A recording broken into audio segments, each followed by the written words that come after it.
You and the veils. Okay. All right. So I announced this morning that I am suspending my campaign for president. I say this with a deep sense of gratitude for every single person who got in this fight, every single person who tried on a new idea, every single person who just moved a little in their notion of what a president of the United States should look like.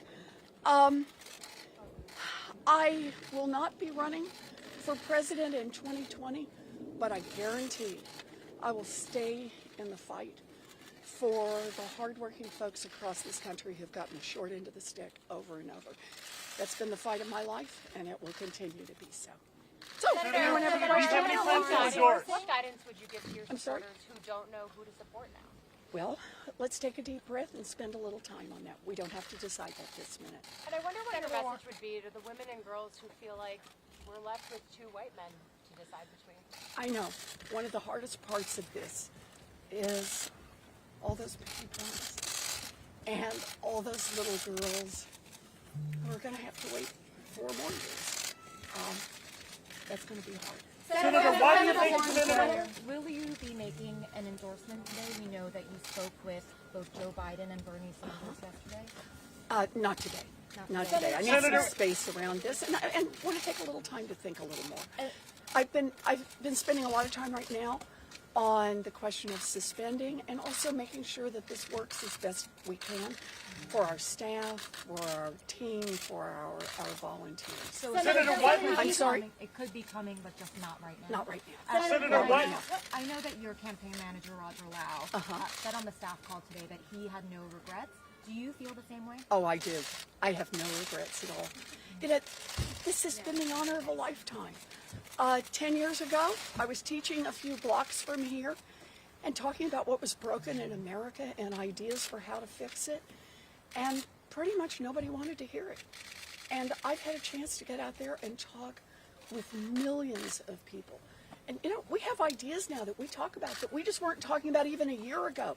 A 2-cent wealth tax and universal child care that could be real. We could make it happen. And canceling student loan debt for 43 million Americans and raising Social Security payments. Those are life-changing events for people.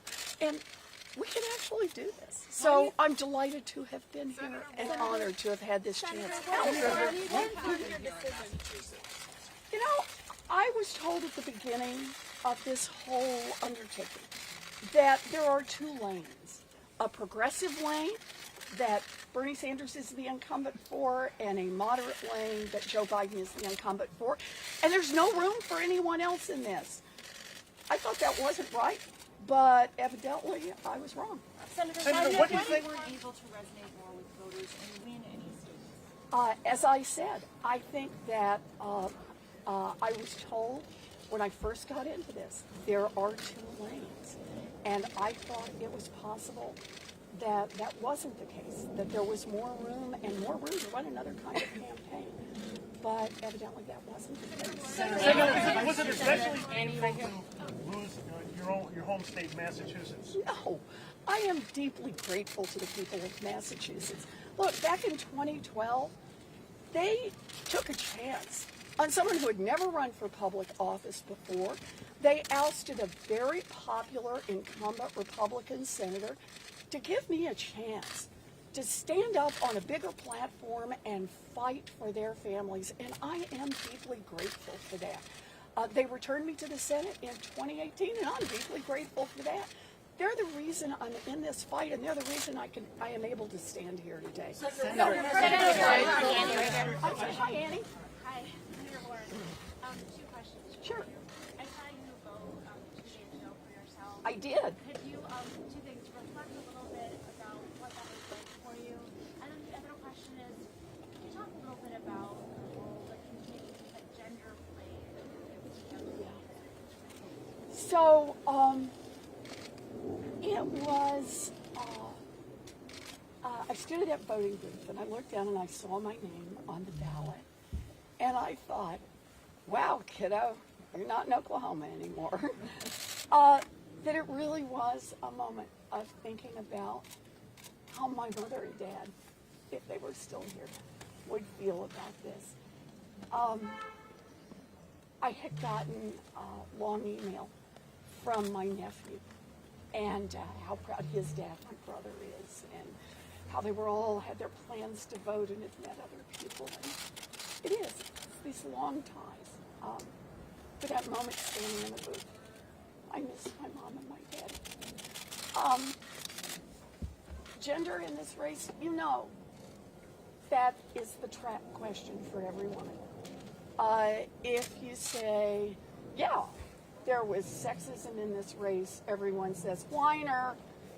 And if you say, no, there was no sexism, about a bazillion women think, what planet do you live on? I promise you this, I will have a lot more to say on that subject later on. Senator, advice to your supporters right now looking for a candidate. What is your advice to them? Obviously, I know you're not endorsing anybody, but what is your advice to them? Let's take a deep breath and think about this for a little bit longer before we all settle in. Senator, I wonder, I decided it was a long, Senator, Senator, it was a long 2 days for you, or multiple days, to make this decision.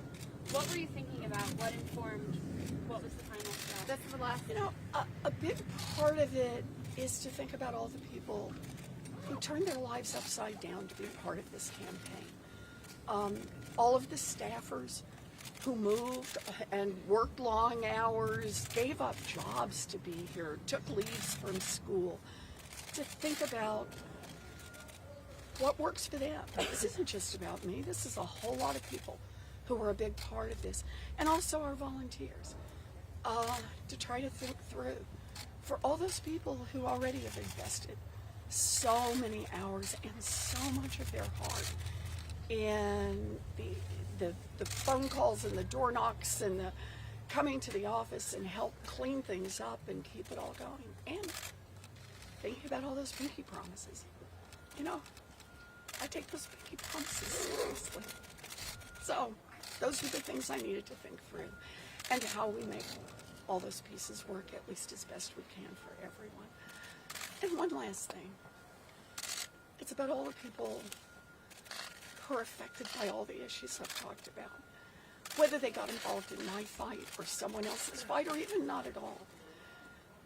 But however we talk about this, there still is $1.5 trillion of student loan debt outstanding. There are still tens of millions of people across this country who one bad medical diagnosis and they're upside down financially. There are still mamas and daddies all across this country who can't finish their education, can't take on jobs because they can't find access to decent childcare that they can afford. And I had to think a lot about where is the best place for me to go to keep fighting those fights, because those problems don't disappear when I stand here in front of you. Those problems go on, and my job is to keep fighting and to fight as smartly and effectively as I can. Senator, Senator,